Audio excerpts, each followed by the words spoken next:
En juillet, grâce à nos partenaires, cet amphithéâtre, qui était encore l'amphithéâtre 450, accueillait Madame la Présidente de l'INCa pour l'inauguration de nos programmes internationaux de formation à la recherche. D'année en année, nous accueillons un nombre croissant d'excellents étudiants étrangers et nous en sommes très fiers. Mais si nous faisons plutôt bien, nous sommes des gens discrets, plus soucieux de travailler que de communiquer, et sans doute manquons-nous parfois de punch pour faire savoir. C'est ce que certains d'entre vous pensent.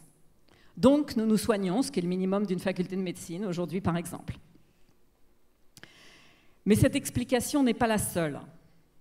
Baptiser un amphithéâtre, c'est un vrai choix, et cela mérite aussi le temps de la réflexion. Cela dit quelque chose des engagements d'une faculté, d'une université, de la façon dont la communauté universitaire considère son rôle et ses devoirs, de l'image qu'elle souhaite donner d'elle-même. Alors brièvement, quelle image souhaitons-nous donner de la faculté de médecine de l'Université d'Angers? Celle d'une structure ouverte à l'ensemble des professionnels de santé, en formation initiale comme en formation continue. Cet amphithéâtre accueille les étudiants de PACES, ils étaient encore là ce matin jusqu'à 10h30. Didier Pelletier vous dira un mot de l'ambition que nous avons de transformer profondément les conditions d'accès aux études de santé.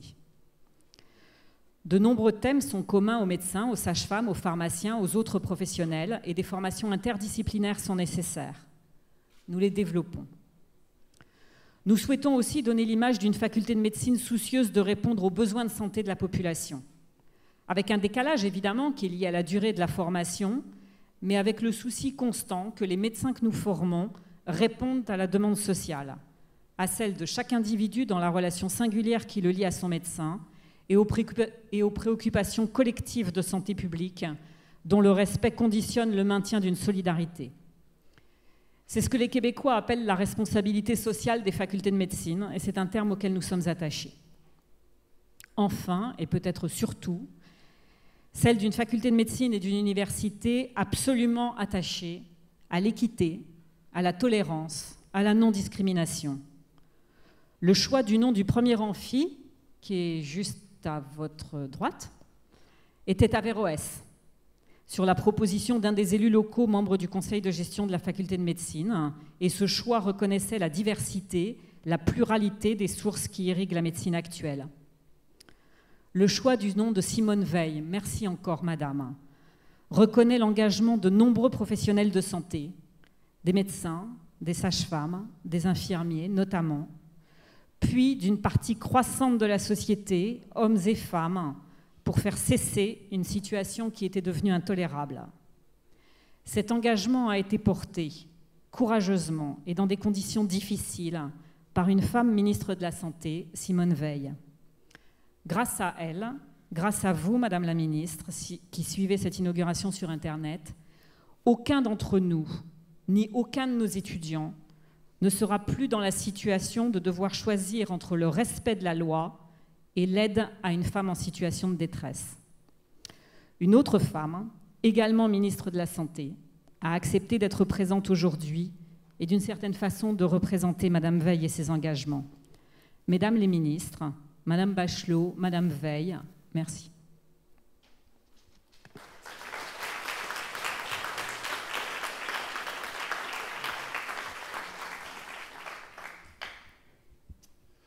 Madame la ministre, Monsieur le recteur, Mesdames et Messieurs les parlementaires, Monsieur le sous-préfet, Monsieur le directeur général, Monsieur le président de la commission médicale d'établissement, Mesdames et Messieurs les doyens et directeurs de composantes, Madame la directrice de l'école de sage-femme, Monsieur le directeur technique, chers collègues, chers étudiants.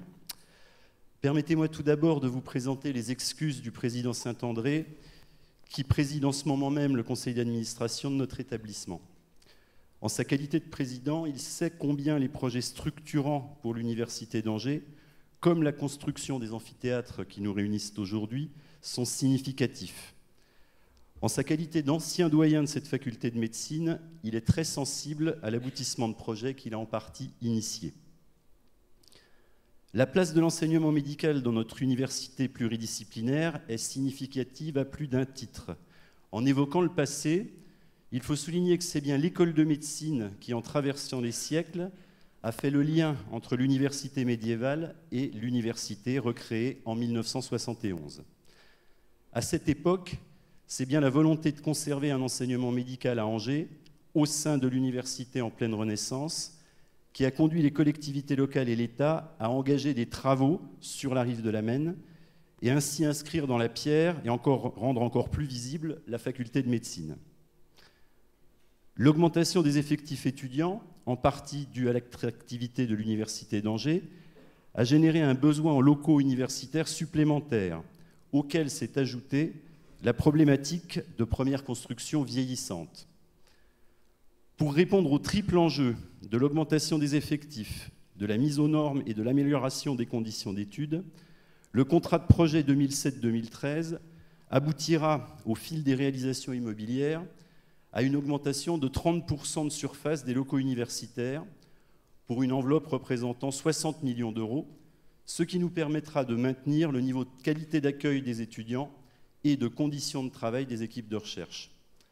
Pour ne citer que les opérations en cours, j'évoquerai les travaux de réhabilitation en cours à l'IUT, la construction d'un nouveau bâtiment à la suite.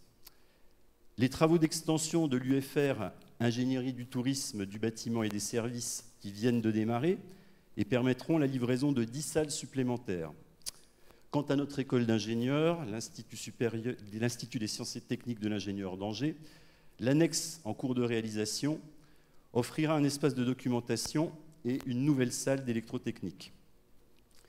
La faculté de médecine a particulièrement bénéficié du contrat de plan 2007-2013 avec la construction de 3 amphithéâtres de 700, 450 et 200 places, livrés en 2006 et 2011.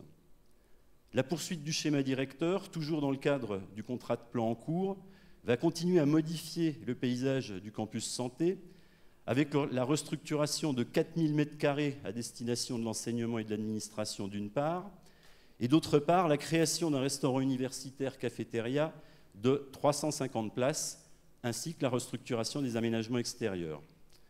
L'ensemble qui en résultera offrira d'excellentes conditions d'études et on sait combien elles peuvent compter dans la réussite étudiante. J'évoquais au début de mon intervention le rôle joué par la faculté de médecine dans le passé de notre université. Désormais, je vais m'attacher à parler d'avenir et la faculté de médecine n'est pas en reste, loin s'en faut.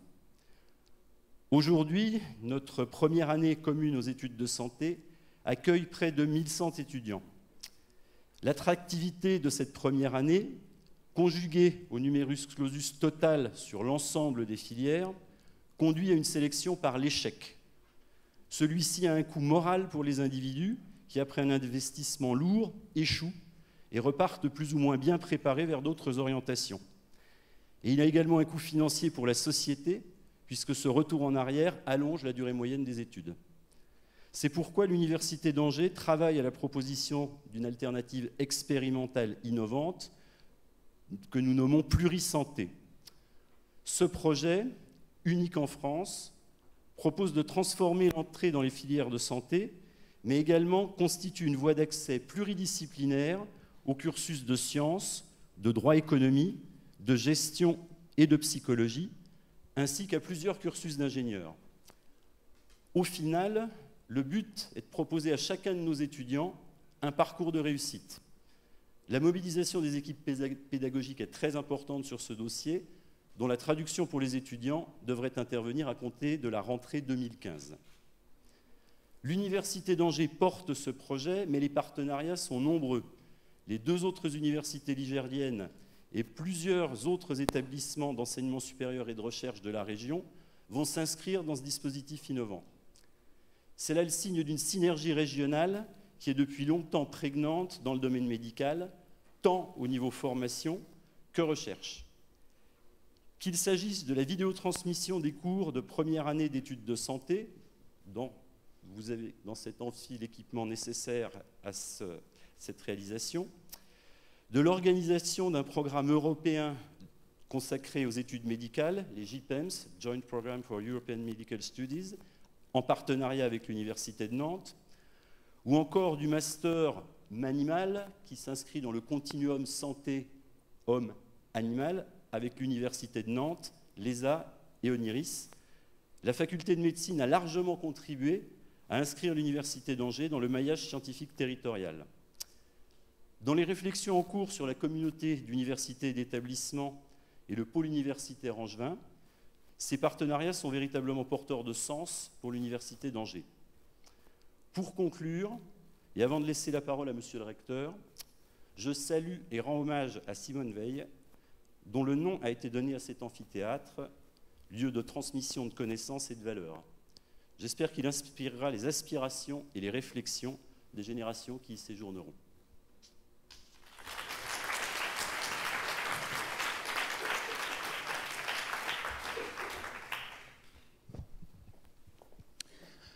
Bonjour à toutes et à tous. C'est toujours un grand plaisir pour le recteur et chancelier de revenir à l'université. Et je remercie très sincèrement Monsieur le Président de l'université, Monsieur le Vice-président, Madame le Doyen de m'avoir invité à participer à cette inauguration de cet amphithéâtre Simone Veil. J'ai plaisir à saluer Mesdames les ministres, Madame Simone Veil qui nous écoute et nous voit, Madame Roselyne Bachelot, Monsieur le directeur de cabinet du préfet, toute la communauté hospitalo-universitaire, pour faire bref, l'ensemble des personnels de la faculté de médecine et puis aussi les étudiants qui sont peut-être épars dans cet amphithéâtre ou qui pourront nous revoir sur le site web de l'université. Nous découvrons un amphithéâtre, enfin découvrir pour celles et ceux qui viennent pour la première fois, nous découvrons un amphithéâtre qui est particulièrement agréable, qui est confortable. Encore faut-il qu'un amphithéâtre d'ailleurs ne soit pas trop confortable parce que sinon ça peut nuire à l'attention des étudiants. Un amphithéâtre qui est totalement équipé pour les nouvelles technologies et notamment pour l'accueil des nombreux étudiants qui sont dans les premières années de PACHES, cette première année commune des études de santé et qui sont accueillis dans l'université. Je voudrais, même si c'est un peu tardif, compte tenu de ce qu'a dit Madame le Doyen, remercier et féliciter à la fois les architectes et les entreprises qui ont contribué à cette réhabilitation. Une réhabilitation qui s'inscrit dans un plan plus large, qui a été évoqué par Monsieur le Vice-président, de réhabilitation du site de la faculté de médecine. Je rappellerai simplement que cette opération a été financée par l'État pour 4,8 millions d'euros. Il faut bien qu'un économiste, à un moment ou à un autre, donne des chiffres. Mais le fait de dire que ça a été financé par l'État n'a pas beaucoup de sens puisque c'est une opération qui a été financée dans le cadre du contrat de projet État-région et que, par conséquent, je crois qu'il faut saluer le partenariat entre l'État et l'ensemble des collectivités pour financer des projets universitaires. L'État a porté cette opération, le Conseil régional, le Conseil général, les métropoles portent d'autres opérations, donc je crois qu'il faut rendre hommage ici à l'ensemble des financeurs du contrat de projet État-région pour l'ensemble des opérations qui ont été financées dans les universités, grandes écoles et laboratoires de notre académie. Et ceci vaut d'autant plus que nous entrons dans une phase de discussion pour les prochains contrats de plan État-région qui couvriront la période 2014-2020. Et je crois qu'une partie des projets qui ont été évoqués par Monsieur le Vice-président prendront place dans ces nouveaux contrats de plan État-région. Alors, des opérations sur cette faculté de médecine qui se justifient largement, puisque c'est une faculté de médecine qui réussit et c'est une faculté de médecine qui innove. Une faculté de médecine qui réussit, et Madame le Doyen l'a bien rappelé, puisque à l'examen classant national 2013, 30% des étudiants ont terminé dans les 2000 premiers, et ceci plaçant la faculté de médecine au 11e rang au plan national, au 2e rang dans l'ensemble des facultés de médecine du Grand Ouest. Et puis c'est une faculté de médecine qui innove, et Monsieur le Vice-président a présenté un certain nombre de ces projets, dont la caractéristique est toujours d'être placée sous le sceau de la pluridisciplinarité. Et je crois que ça a un sens de montrer cette ouverture de la faculté de médecine, que ce soit la licence plurisanté ou le projet MAN-IMAL, en 2 mots, qui amènera à travailler de manière assez nouvelle à la fois les médecins et tout ce qui touche à l'agricole et notamment les vétérinaires sur les problèmes notamment alimentaires. Je crois que c'est vraiment un très très beau projet qui a d'ailleurs été retenu dans le cadre des initiatives d'excellence en formation initiale, les IDEFI. Donc une faculté de médecine qui réussit, une faculté de médecine qui innove, et je suis très heureux que le contrat de plan État-région dote notre faculté de médecine d'Angers de ces équipements qui permettront ainsi aux étudiants et à leurs enseignants et personnels de travailler dans les meilleures conditions. Alors en donnant le nom de Simone Veil à cet amphithéâtre 450, comme en donnant le nom d'ailleurs d'Averroès à l'amphithéâtre 700, je crois que les responsables de la faculté ont voulu montrer aux étudiants un certain nombre de valeurs. D'abord, les valeurs de l'ouverture d'esprit et de la tolérance. Ensuite, les valeurs de l'engagement et, je dirais, de la mise au service des autres. Et enfin, les valeurs du courage. Alors, il vous restera, Madame le doyen, à trouver un nom sur ces mêmes valeurs pour votre amphithéâtre 200, puisque apparemment, il n'a pas encore de nom. Et moi, je souhaite que bien que tous les étudiants qui seront formés dans la faculté de médecine s'inspirent dans leur pratique professionnelle de ces valeurs d'ouverture, de tolérance, d'engagement et de courage. Et je souhaite à tous les étudiants qui fréquenteront cet amphithéâtre beaucoup de réussite professionnelle et de bonheur personnel. Merci.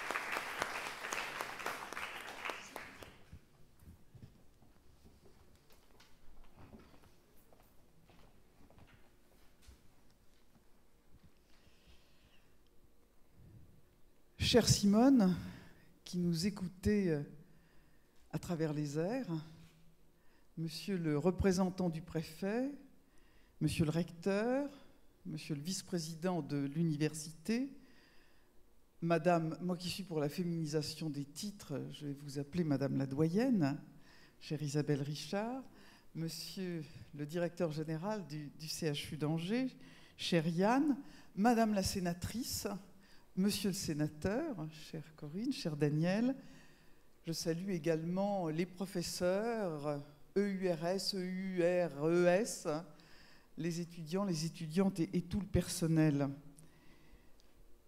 Merci, chère Isabelle Richard, de m'avoir demandé d'inaugurer cet amphithéâtre 450. Si vous le permettez, je commencerai par un souvenir personnel. Quand j'ai été nommée ministre de la Santé en 2007, je me suis installée dans ce mythique bureau de l'avenue de Ségur. C'est quelque chose de très impressionnant de s'installer dans le bureau de ministre de la Santé. Tant de glorieuses personnalités m'y avaient précédé. Et la première chose que j'ai faite, j'ai décroché mon téléphone et j'ai téléphoné à Simone Veil. Je n'imaginais pas de ne pas pouvoir mettre mon action, cette nomination, sous sa bienveillance et en quelque sorte sa filiation. Il y a 3 façons pour moi d'aborder cette inauguration. D'abord en tant qu'angevine, professionnelle de santé, mais aussi en tant que militante féministe, n'est-ce pas, chère Madame la sénatrice, et puis aussi comme femme politique. En tant que professionnelle de santé, la pharmacie que j'ai occupée que j'ai tenue pendant des années est à une encablure. Du haut de la colline, on la voit. Je me réjouis évidemment de voir cette faculté de médecine dotée d'un superbe outil d'enseignement. Cet amphithéâtre, c'est une arène moderne. Certes, ne s'y déroulent pas des combats de gladiateurs, et c'est fort heureux, on n'y risque plus sa vie, mais c'est un lieu de transmission du savoir, de diffusion des connaissances, de partage d'une science. Le public n'y est pas en spectateur passif, mais en auditeur attentif, enfin du moins on peut l'espérer, je parle devant les enseignants, et qui transmettront un jour, à leur tour, les savoirs qu'ils y ont acquis. Quant aux professeurs, on vous jugera bien sûr sur vos connaissances, sur vos compétences, mais peut-être mes souvenirs d'étudiante sont un peu lointains, sur le charisme, sur parfois ce numéro d'acteur que l'on fait quand on est enseignant et sur cette pointe d'humour qui fait que l'on conquiert ses étudiants. Cet amphithéâtre de 450 places prend place dans une palette qui permet d'accueillir les 2800 étudiants qui se pressent dans cette faculté de médecine. On y donne bien sûr des cours magistraux, on y fait aussi les séances de tutorat que veulent bien donner les aînés aux étudiants de cette première année, et puis également de la formation continue, vous l'avez rappelé. Cet amphithéâtre, c'est donc un lieu ouvert où se préparent les grandes évolutions de notre système de santé. Angers, vous l'avez rappelé, cette faculté fait d'ailleurs figure de pionnier. Vous avez donné, les intervenants précédents, particulièrement vous, Madame la doyenne, vous avez donné un certain nombre d'exemples de cette avancée pionnière dans l'enseignement. J'en citerai un autre, car il s'est passé à Angers une véritable révolution dans la formation initiale et continue. Et cet exemple, c'est l'apprentissage par la simulation. Le CHU, dès 2008, a ouvert un centre de simulation en anesthésie-réanimation qui porte le beau nom de César. Et aujourd'hui, cette dimension hospitalo-universitaire est tout à fait sacralisée avec la mise en place d'un groupement d'intérêt scientifique indispensable dans le cadre de la coopération CHU-université. Et cette dynamique prend une ampleur tout à fait remarquable dans le cadre du groupement de coopération sanitaire Hugo, qui regroupe les hôpitaux universitaires du Grand Ouest. Cet amphithéâtre, c'est donc le symbole de tout cela. C'est aussi un signal architectural qui marque notre paysage angevin et qui prend sa place dans l'ensemble des bâtiments initiaux qui sont d'ailleurs signalés dans de nombreux livres d'architecture. Il fallait donc pour ce lieu emblématique un nom mythique. Et on ne pouvait pas mieux choisir, chère Sibonne, que votre nom. Votre nom, parce que derrière ce nom, il y a pour nous les militantes féministes un magnifique parcours de femmes. Et dans des professions qui se féminisent de plus en plus, ce choix n'est pas un choix banal. Vous êtes arrêté à 16 ans, avec l'ensemble de votre famille, déporté d'abord au centre de Drancy. Votre père et votre frère sont déportés en Lituanie, où ils mourront tous les deux. Vous êtes amené à Auschwitz, avec votre mère et vos 2 sœurs. Sur les 6 membres de la famille Jacob, 3 ne reviendront pas des camps. À la fin de la guerre, au moment où les camps vont se libérer, vous serez amenés d'Auschwitz à Bobrek, puis vous ferez la fameuse, la terrible marche de la mort qui amènera les déportés vers le camp de Bergen-Belsen. Quand vous êtes libérés par les Américains, vous rentrez pour apprendre que vous avez été reçu au baccalauréat, juste avant d'être déporté. La seule femme de l'académie, la seule fille de l'académie à avoir obtenu son baccalauréat. Vous êtes bachelière. Vous savez, quelque chose d'un peu dérisoire d'apprendre quand on sort des camps de concentration qu'on a réussi son baccalauréat. Vous décidez de vous inscrire en licence de droit, également à l'Institut d'études politiques de Paris. Vous vous mariez avec Antoine Veil, qui vient de nous quitter, qui était un grand ami. Vous voulez devenir avocate, votre mari ne veut pas, il trouve qu'avocat, ce n'est pas un métier sérieux, il faut devenir magistrate. Vous faites cette carrière de magistrat, et au moment où Valéry Giscard d'Estaing, en 1974, est porté à la présidence de la République, il cherche un ministre de la Santé qui pourrait porter cette réforme qu'il veut, c'est-à-dire d'autoriser l'interruption volontaire de grossesse. Et à ce moment-là, vous exercez vos fonctions de magistrate dans un cabinet ministériel qui est celui de Jean Foyer, un Angevin. Vous voyez, l'histoire a quelquefois des petites coïncidences. Et Jean Foyer conseille à Valéry Giscard d'Estaing de vous prendre comme ministre de la Santé en pensant que vous aurez le courage et les capacités de mener cette réforme. Alors oui, vous avez été une très grande ministre de la Santé, chère Simone, parce que, évidemment, tout le monde se souvient de cette vie qui bascule, tout le monde se souvient de vous, la tête dans les mains sur ce banc des ministres de l'Assemblée nationale que j'ai occupé pendant tant d'années, ce courage que vous avez montré dans ce débat, ces injures dont vous avez été l'objet et cette solidité dont vous avez fait preuve, aussi bien dans votre attitude physique que dans votre attitude morale. Mais vous ne vous êtes pas contenté de cela, vous vous êtes heurté tout au long de votre mandat de ministre aux puissants lobbies médicaux. Je vais vous faire une petite plaisanterie, vous ne le prendrez pas mal. Quand Jean Foyer, qui avait été ministre de la Justice, puis ministre de la Santé, il y a beaucoup d'années, m'avait parlé de ses fonctions ministérielles, il m'avait dit « J'ai été garde des Sceaux, je pensais avoir touché le fond du corporatisme, je ne savais pas ce qui m'attendait en étant ministre de la Santé. » Et donc, vous avez été la première à vouloir réformer la carte hospitalière, mon Dieu, ou à rééquilibrer les finances de l'Institut Pasteur. C'était sans doute encore plus dur. Oui, vous avez mené une carrière exemplaire.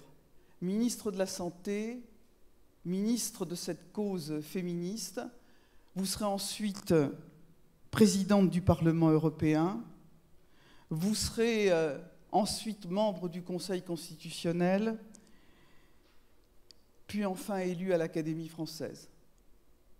Et sur votre épée d'académicienne, vous avez voulu marquer le numéro 78 651, celui qu'on vous avait tatoué en rentrant dans les camps de concentration, ainsi que les deux devises qui ont construit votre vie, la devise républicaine, liberté, égalité, fraternité, et la devise européenne, unie dans la diversité. Et à ce moment de ce parcours, une deuxième anecdote personnelle. On est ensemble, on dîne un soir dans ce restaurant de la place des Invalides où nous aimons nous retrouver, et j'apprends avec stupéfaction qu'une femme comme vous n'a pas la Légion d'honneur. Inouï. Et tout d'un coup, je me dis, mais Simone Veil ne peut pas commencer par être chevalier de la Légion d'honneur. C'est pas possible. Je ne vais pas dire qu'on donne la Légion d'honneur à n'importe qui, on vient de me la donner, c'est pas de bol. Mais je dis, ça ne peut pas être chevalier de la Légion d'honneur. Et j'apprends qu'on ne peut pas être nommé à un grade important quand on est français. On peut être nommé grand officier directement quand on est allé à titre étranger. Je me souviens d'ailleurs à ce propos, on avait été avec Jacques Chirac voir Myriam Makeba dans sa cuisine à Johannesburg, et dans la cuisine de Myriam Makeba, Jacques Chirac l'avait décoré du cordon de grand officier de la Légion d'honneur. C'était tout à fait incroyable. Je me dis, Mama Africa peut l'avoir comme ça, ce cordon de grand officier, mais la mère de l'Europe, et quelque part un peu la mère de la France, ne peut pas l'avoir.